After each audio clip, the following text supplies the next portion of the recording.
Você quer apoiar o nosso canal e nos ajudar a produzir mais conteúdo para você? É simples. Basta você acessar o link da lojinha na descrição sempre que precisar comprar algum produto. Com este simples gesto, você estará nos ajudando muito.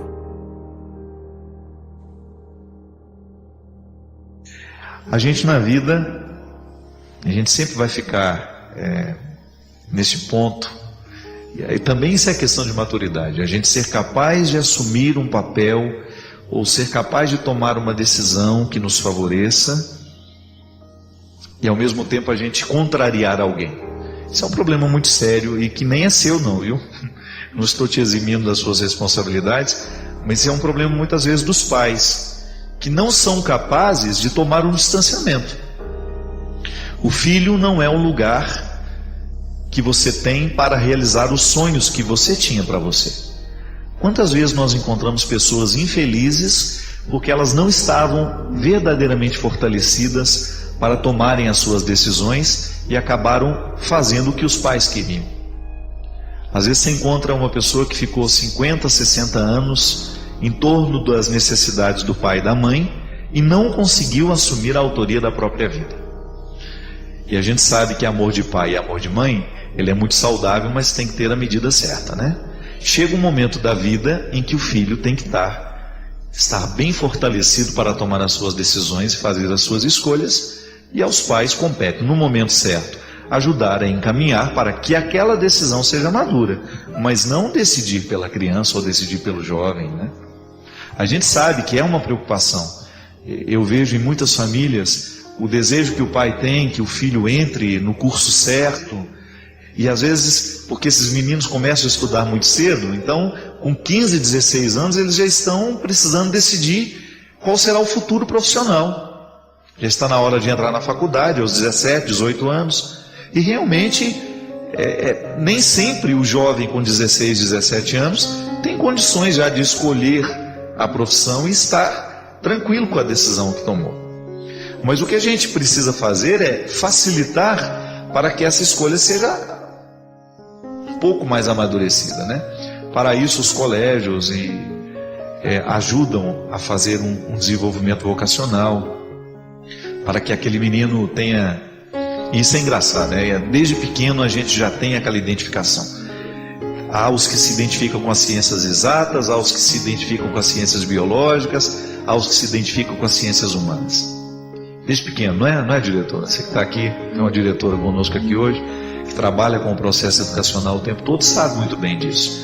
Que quando você vê a criança, você já consegue descobrir quais são as principais aptidões. E fica mais fácil de depois você ajudar aquela criança e aquele jovem, aquele adolescente, a encaminhar-se para um curso que realmente vá ajudá-lo a se realizar como pessoa. Mas uma coisa é ajudar, outra coisa é a gente decidir pelo outro. Então, Thales, se você tem o desejo de experimentar um seminário ou de aproximar-se um pouco mais da vocação religiosa ou só da vocação sacerdotal, você tem que ser livre para isso e a sua família saberá entender que a escolha é sua e que você que é o protagonista de tudo isso, né? Seu pai e sua mãe, no momento que você vai escolher o seu papel, eles são apenas coadjuvantes. E isso é muito sábio da parte dos pais, que são capazes de amar com essa liberdade. Que às vezes em nome do amor nós escravizamos, em nome do amor nós amarramos o outro em nós. Quantas vezes o filho gostaria de ter ido fazer um curso fora, gostaria de ter estudado numa outra cidade, e não foi porque as amarras afetivas familiares sufocaram o desejo. Então o amar também consiste em você abrir a porta e permitir que o outro vá. Claro, com toda a segurança, com tudo aquilo que você pode fazer para que o outro esteja bem cuidado onde ele vai. E lembrando que um pouco de sacrifício faz bem a todo mundo, né? Ah, mas meu filho lá não vai ter a vida que tem aqui, padre. Por isso que eu falei tanto para ele ficar. Mas às vezes é justamente tendo uma vida um pouco mais difícil, sem as facilidades que ele tem em casa, é que ele amadurece. Às vezes o cuidado excessivo faz com que a gente fique imaturo durante muito tempo. Eu saí de casa aos 16 anos. E confesso para você, em casa, claro, minha vida nunca foi muito fácil.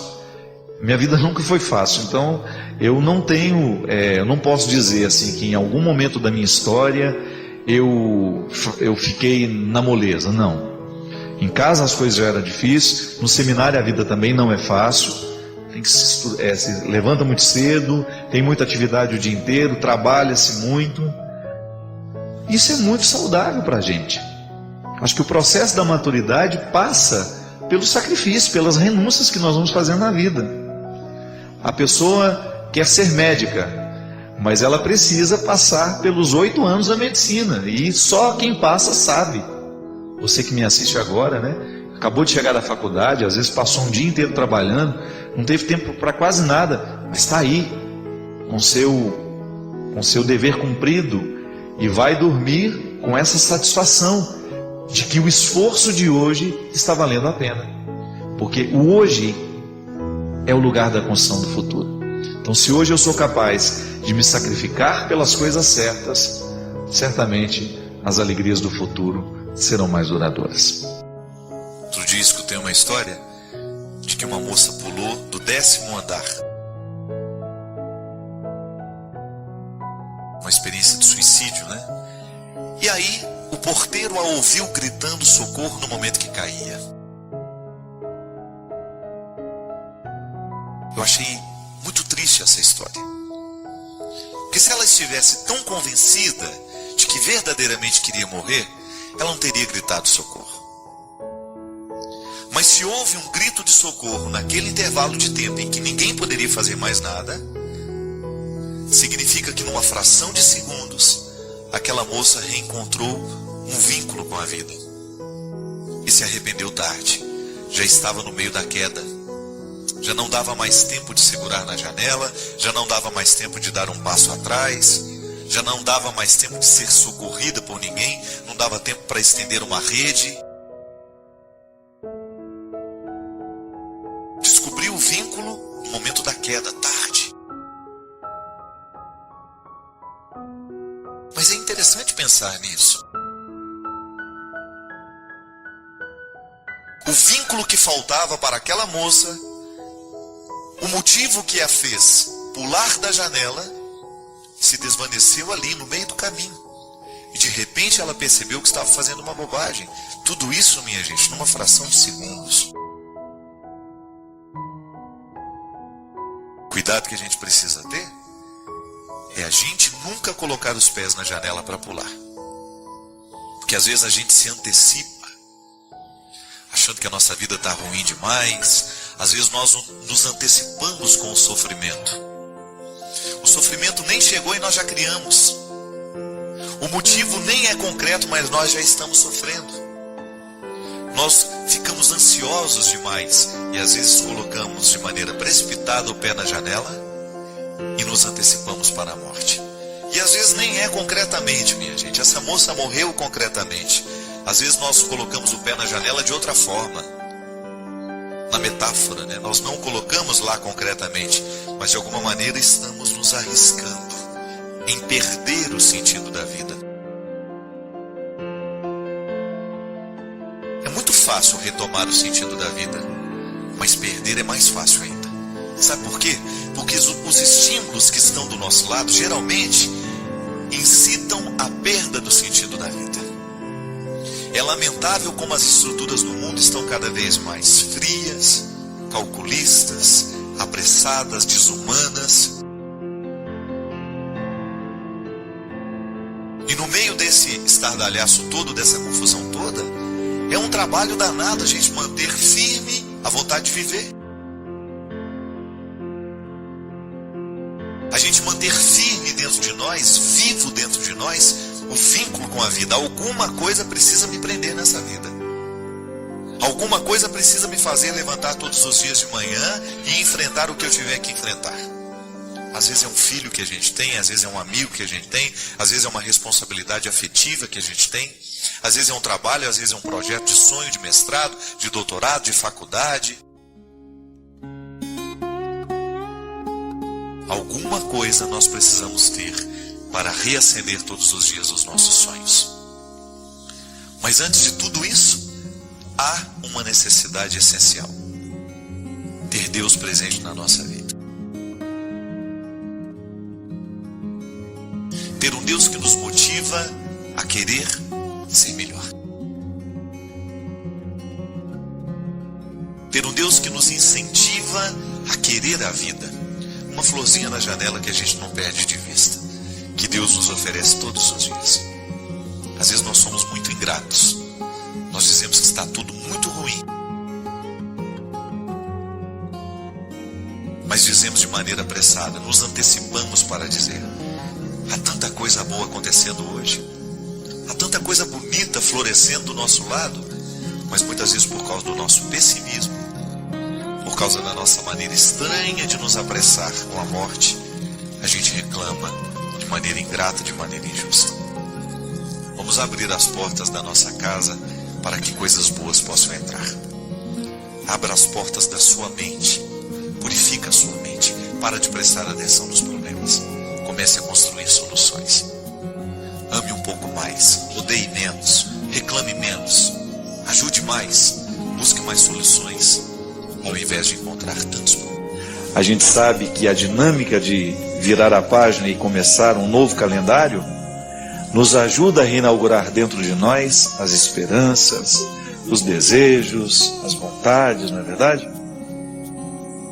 O livro do Eclesiástico nos fala de maneira tão sábia que para cada tempo, para cada dia, o seu sofrimento, a sua luta, existe debaixo do céu um tempo para cada coisa. Tempo de plantar, tempo de colher. É assim que nós usamos o tempo, a nosso favor. Porque se a gente permitir que ele se estabeleça como nós, como uma força pesada que nos mata aos poucos, a gente perde a graça de transformá-lo em bênção. E o tempo a cronologia, precisa ser usada como um instrumental de crescimento. Eu passo por ele, percebo que os meus dias podem ser diferentes. Sou eu que recebo mais uma vez a graça de reinaugurar um tempo na minha história. Aí você poderia dizer: padre, mas a vida continua a mesma. A vida é a mesma. As lutas são as mesmas.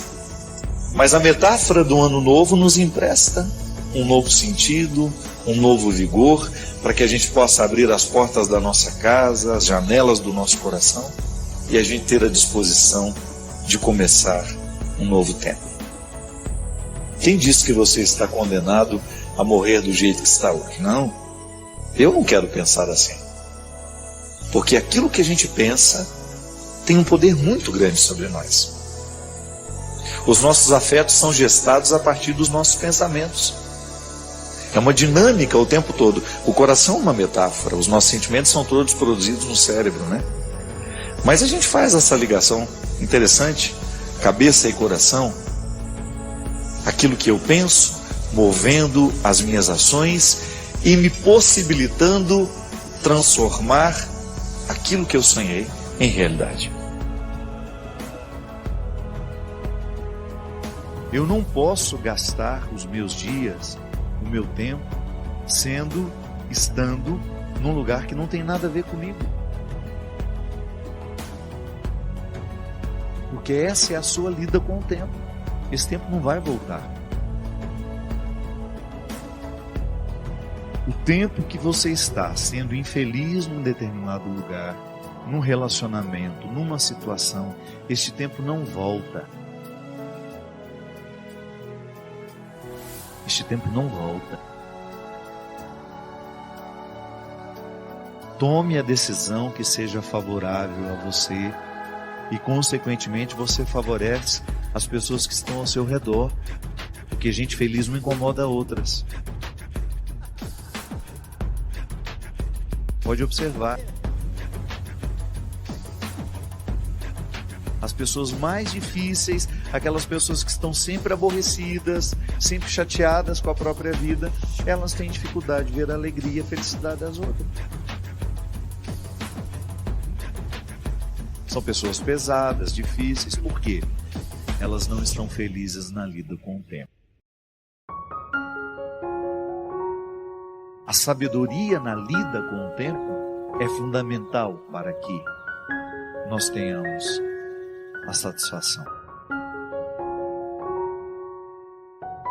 De você perceber que você está no lugar certo, fazendo a coisa certa. Nada pode ser superior a essa alegria, minha gente. Deus nos acorda para isso o tempo todo. Para que nós sejamos as pessoas certas, nos lugares certos. E vale a pena a gente refletir sobre isso. Todos os dias antes de dormir, hoje eu fui quem eu poderia ter sido. Hoje eu fiz o que de fato me cabia fazer. Eu fui honesto comigo. Eu busquei a melhor parte. Eu fui honesto em querer, em lutar, em trabalhar, em vencer as dificuldades para ter condições de assumir o meu lugar. Esse é um indicativo de realização humana. Quando a gente percebe que nós estamos vencendo dificuldades que fazem sentido.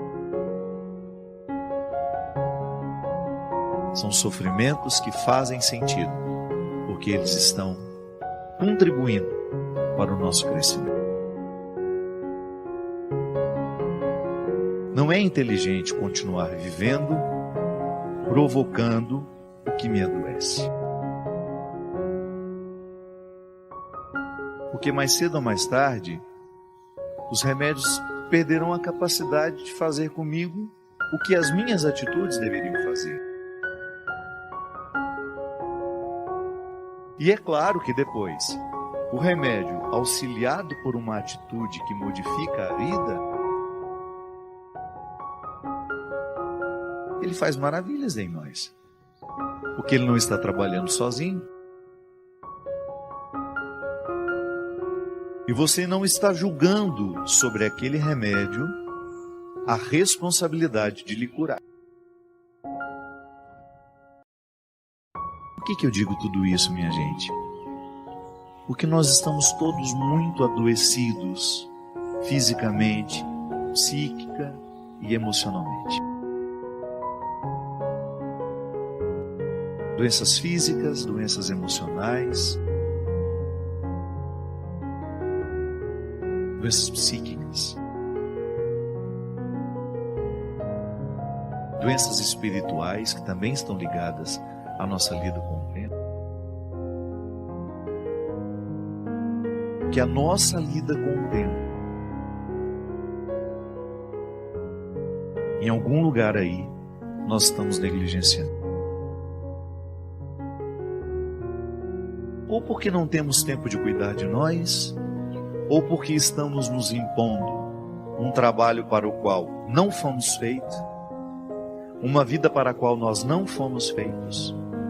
Porque isso é importante demais, a gente saber administrar. Eu preciso fazer a atualização da minha identidade. Eu preciso olhar para mim, para a minha essência. Perceber tudo aquilo que me envolve, quais são as minhas escolhas, o que eu tenho feito. E muito honestamente dizer para mim se tudo isso que eu tenho feito tem realmente alguma coisa a ver comigo.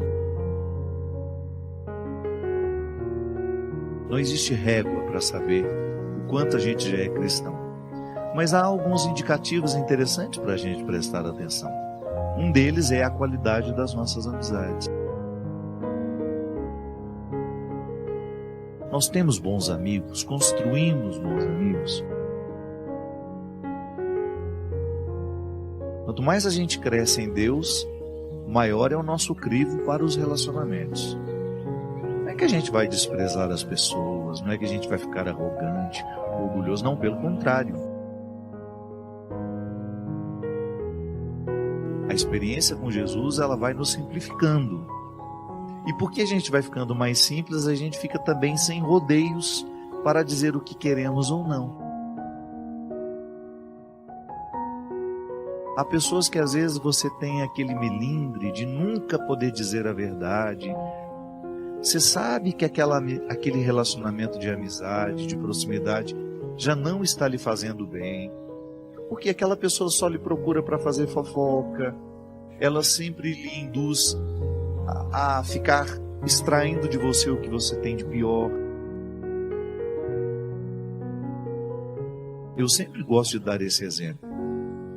Um homem casado que quer ser fiel à esposa, aos seus filhos, à sua família, ele precisa saber muito bem com que ele anda. Quais são os companheiros, digamos assim, que têm influência sobre ele?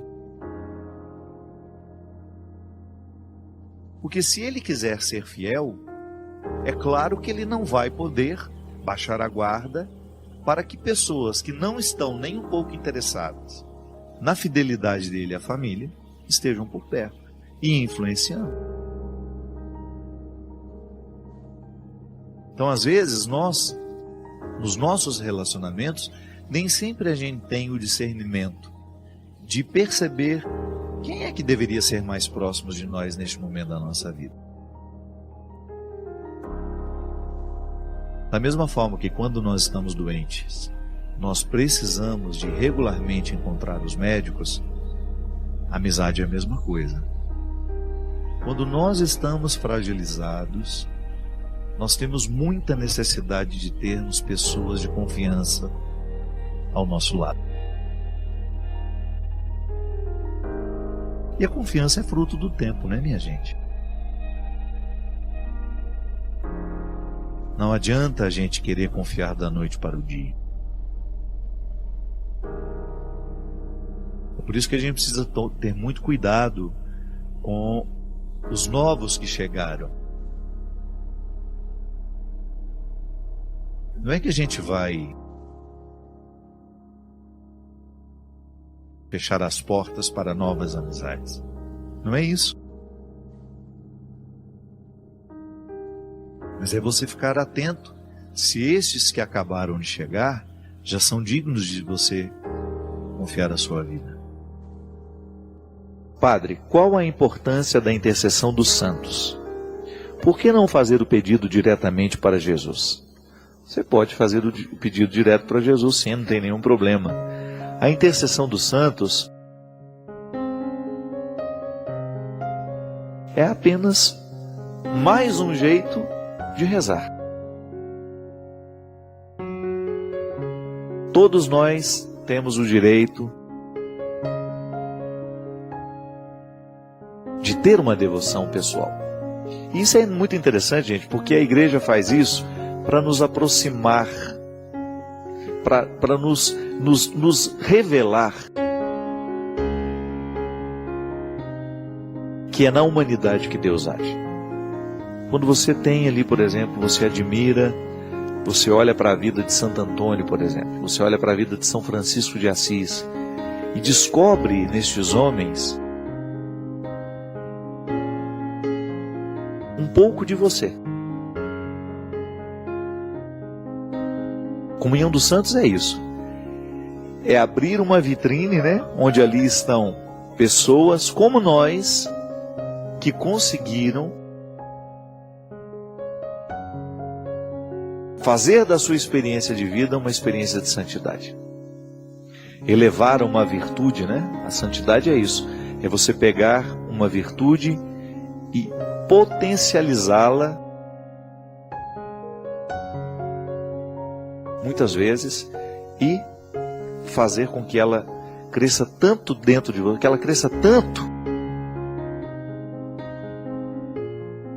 que ela acaba se tornando a sua marca, a sua característica. Por exemplo, São Francisco, o amor aos pobres.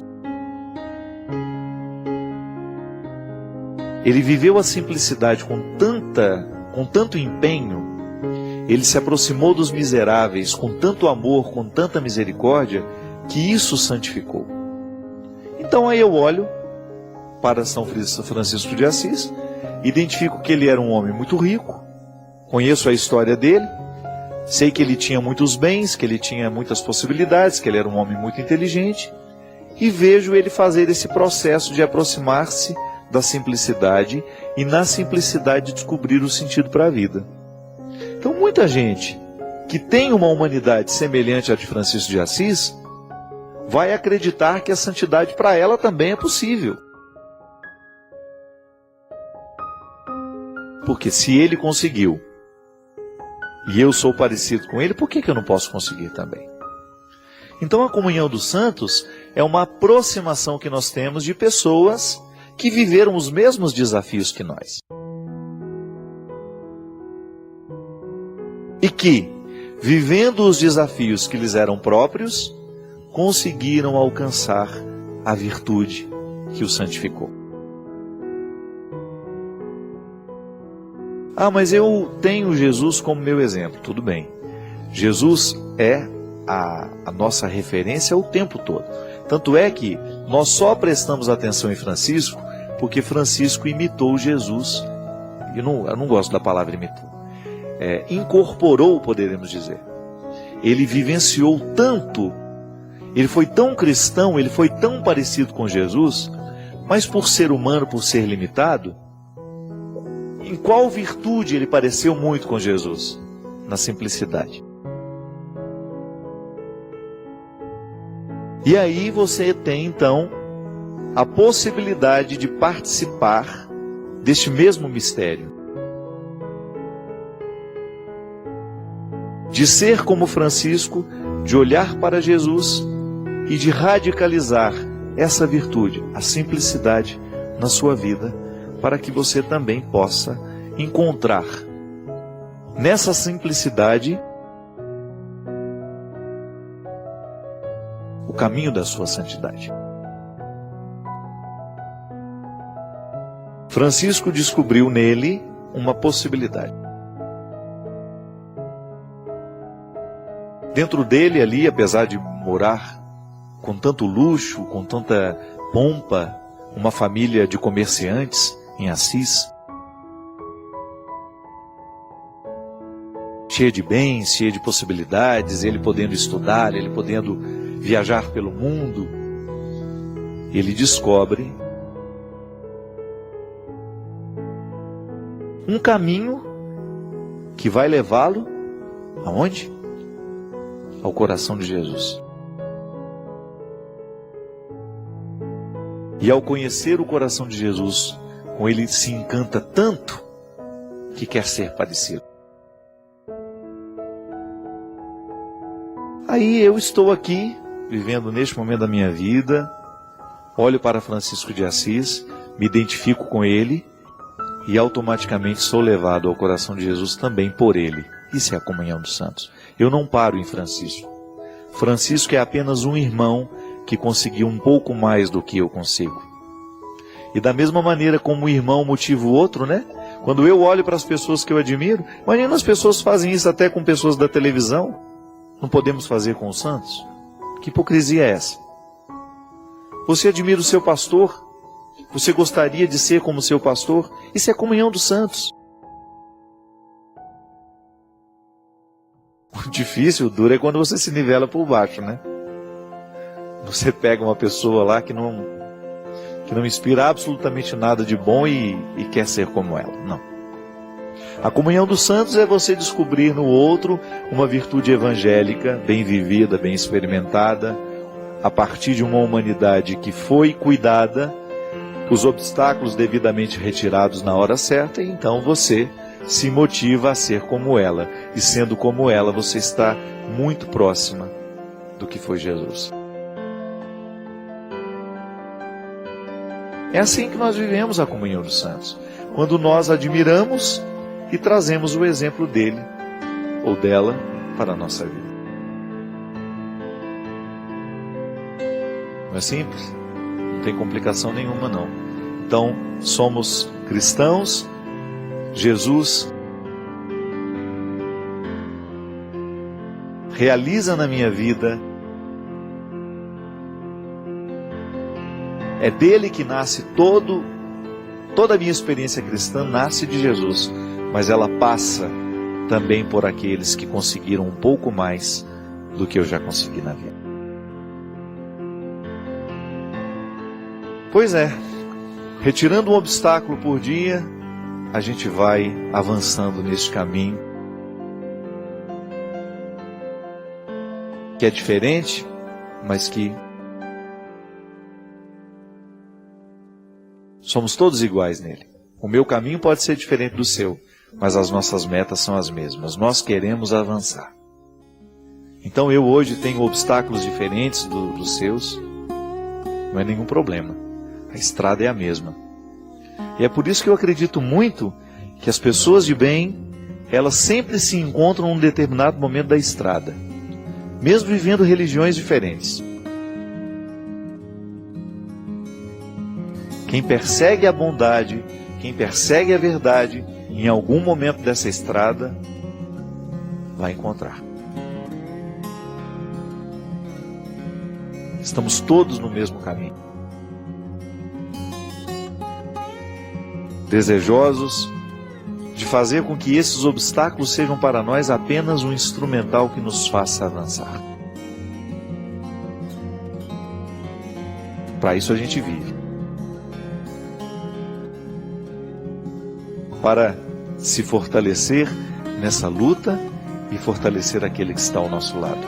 Para isso somos amigos, para isso somos irmãos, para isso vivemos a comunhão dos santos, para que ninguém se sinta sozinho nesta luta. Para que você não fique aí desesperado com seus obstáculos, viu? Não, tem muita gente com tantos obstáculos ou até muito mais que você. Muitos santos, muita gente boa, muita gente que hoje é venerada, admirada, tinha obstáculos piores que os seus. Então, nada de desanimar. É fé em Deus, um pouco de esforço diariamente, e o caminho da nossa salvação estará sendo feito, sendo trilhado. É isso que eu desejo para nós. Que a nossa luta seja sempre muito honesta. Se você hoje percebe que Deus não está tendo oportunidade de manifestar-se ao mundo através de você, converta-se. Tenha coragem de mudar na estrutura da sua vida tudo aquilo que possa dificultar esse Deus de estar presente através de você. Pense que Deus trabalha lá no seu trabalho através de você. Que Deus mora na sua casa através de você. Que Deus anda pela sua cidade através de você. E que fará coisas maravilhosas na vida de muitas pessoas através de você. Porque o poder mágico de transformar, de tornar uma situação mais bonita, está inteiro colocado no seu coração.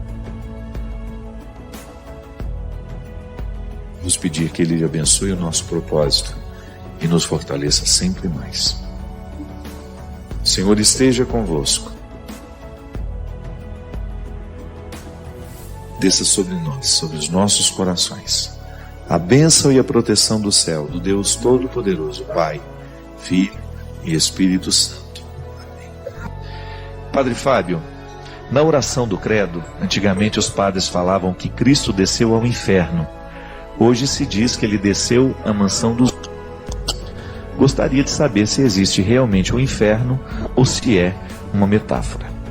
Primeiro, querida, nesta oração do credo, há um detalhe interessante, que tudo o que nós cremos, no que diz respeito a Jesus, o Verbo encarnado, a cristologia, isto é, a parte da teologia que lida com as verdades de fé a respeito do Cristo, a respeito de Jesus, todas elas estão diretamente ligadas à antropologia, isto é, à realidade humana.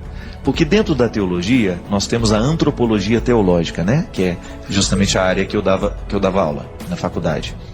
A antropologia, ela pensa o ser humano, mas por ser teológica, ela pensa à luz do Cristo, que é a referência para o humano. Então, ao dizer que Jesus desceu à mansão dos mortos, significa que ele cumpriu todo o processo humano da encarnação. Então, toda realidade que é encarnada precisa morrer. Então, naturalmente, Cristo, Jesus, o Verbo encarnado, vive todas as etapas da vida humana. Ele cumpre na carne todo o processo que diz respeito a uma realidade que está encarnada, isto é, um ser vivo. Então veja bem, ao dizer que Jesus desceu à mansão dos mortos, significa que ele experimentou a morte na sua expressão máxima.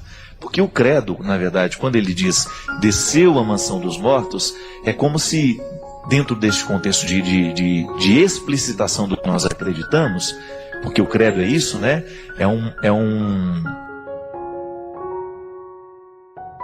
Agradeço por compartilhar este momento de reflexão. Deixe seu comentário abaixo e compartilhe suas próprias experiências. Não se esqueça de se inscrever para mais inspiração e convidar outros a fazerem o mesmo.